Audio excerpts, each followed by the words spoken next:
I have to ask you guys, are you a finisher? There are plenty of really long games out now, largely thanks to how popular open world games are. But despite how popular certain games are, it's pretty common for people to never finish them. I am guilty of this many times. And kicking off our list today of 10 of the most popular games that people never finished is the GTA series. That's right, one of the most iconic and recognizable franchises in gaming history. And it's been around for more than 2 decades. But despite the fact that just about everyone has played GTA, not nearly as many people have actually sat down and played the campaign front to back. Most people will just run around the open world and mess around online, or maybe they'll start the campaign, but then they will get sidetracked. But despite being one of the best-selling games of all time, less than 30% of the people who played GTA 5 on the PS4 actually finished the campaign. Of all the GTA games you've played, which ones have you actually completed the entire story for? Saints Row, the series, much like GTA. Saints Row is a massive game. It's all about just doing whatever you want in this open world of possibilities, populated by NPCs with poor motor skills and over-the-top reactions. The main difference between GTA and Saints Row is the tone of Saints Row has a much more cheesy and cartoonish style, as well as plenty of ridiculous weapons for you to use on enemies or on innocent bystanders to see how they react. Saints Row's campaigns are usually pretty big commitments, and it's easy to just get sidetracked in the open world or just go for random mini games in a game, or maybe a game you made up, because games like GTA and Saints Row are great for just making up mini games for you and your friends to play. Everything to distract you from the main campaign. So which Saints Row campaign was your favorite, assuming you finished them? Call of Duty, the series. Despite being the best-selling game year after year after year, it's actually interesting how many people don't play the Call of Duty campaign. Every COD game is made up of 3 parts, almost every COD game. The campaign, the multiplayer, then a third mode, usually zombies. Zombies and multiplayer are harder to track since they're intended to be played over and over again for as long as possible. But the campaign is a finite mode, and it's usually only 5 to 6 hours long. So, despite the game selling tens of millions of copies every year, why do so many people not actually finish the campaign? COD campaigns are good. The last COD game to have a campaign was Call of Duty World War II, which sold a total of close to 20 million units. But despite that, only 32% of PS4 players and 42% of Xbox One players finished the campaign. So while people were pissed about Black Ops 4 getting rid of the campaign, well, it kind of made sense when you look at the actual stats and the numbers of how many people were playing they weren't playing the campaign. So I'm not really sure why everybody was griping.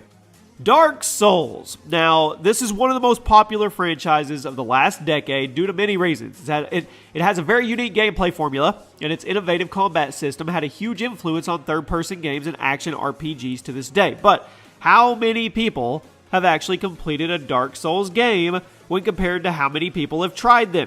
Now, Dark Souls is known for being super difficult with its combat system, and it really requires you to get good in order to proceed. It's not like other games where you can just get cheesy with it, or you can try the same strategy a whole bunch of times before it eventually works. Dark Souls requires more discipline than that, and while that's something that fans love about it, it's also something that pushes some players away, as not everybody wants to get good at it. And a lot of people rage at Dark Souls and set it down and never pick it back up. While beating Dark Souls is an extremely satisfying feeling, not a lot of people actually do it.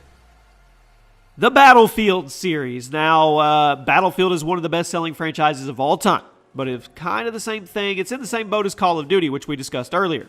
Every Battlefield game is made up of a campaign and the multiplayer, which is often very expansive. Obviously, people are going to spend the majority of their time in the multiplayer, but despite there being a single player in almost every single Battlefield game, many people forget about it. Certain Battlefield games like Bad Company and BF1 even went out of their way to put a huge emphasis on the story, but when it comes down to it, most people would rather just hop right into the multiplayer and spend their time there. If you ask me, it's not going to be a long time before Battlefield goes the Call of Duty route and they just ditch the campaign altogether. After all, you can't really monetize a campaign in a game like Battlefield, at least not yet, and we all know how much EA likes to be able to monetize every aspect of their game.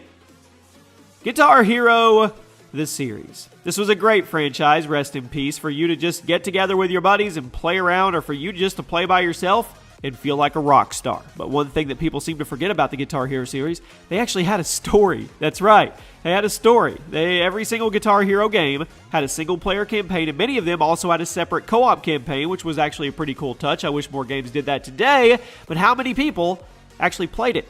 All the songs in the game are unlocked from the start in quick play, so why would you play through the campaign if you're not an achievement hunter? In Guitar Hero Metallica on PS3, only 41% of players actually finished the campaign as the guitarist, 14% finished it as a bassist, and 11% finished it as the drummer. And the lowest, 7%, finished it as a singer. But it doesn't stop just at the campaigns, because in Guitar Hero 5, only 14% of players on PS3 actually got the trophy for completing 100 songs in quick play. So I guess a lot of people were buying Guitar Hero, they just weren't playing it that much.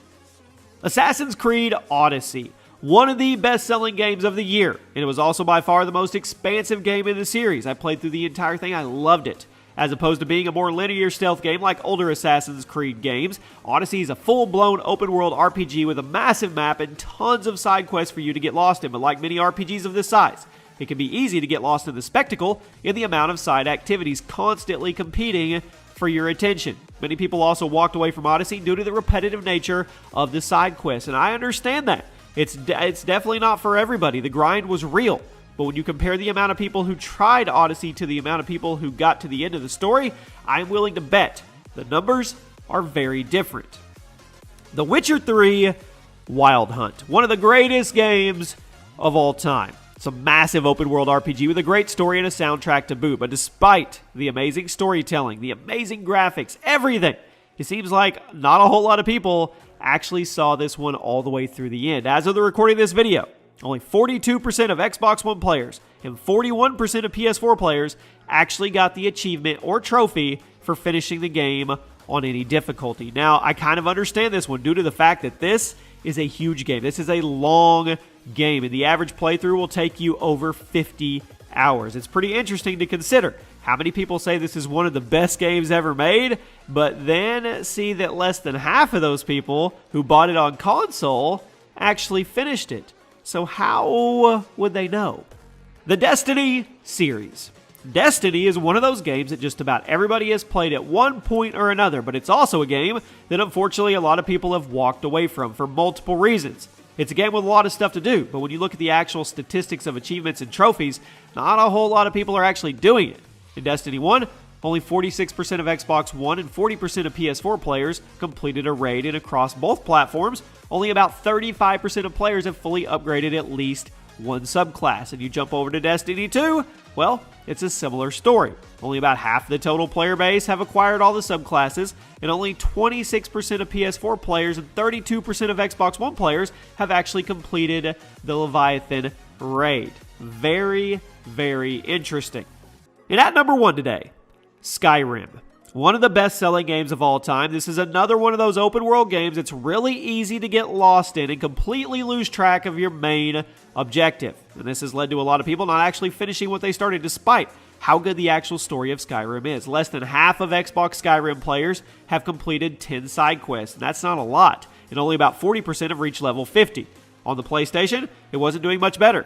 36% of players completed 10 side quests, and only 16% of players reached level 50. But the most interesting bit of data that I could find was apparently only 53% of SKYRIM players on Xbox and 42% of SKYRIM players on PlayStation have actually unlocked the achievement trophy for finishing the main quest of the game. So, about half of the Xbox 360 and PS3 players never actually finished the main storyline, which is very interesting when you consider this game has sold over 30 million copies. Let me know in the comment section. Drop a like if you actually finished SKYRIM. And there you have it. Those are 10 really popular games that most people didn't actually finish. There's nothing wrong with not totally getting that 100% completion on a game you're playing, but it's pretty interesting to consider how many super popular games that are out there that don't actually get finished by the people. So what is a popular game that you never finished? You guys let me know, and I'll see you soon.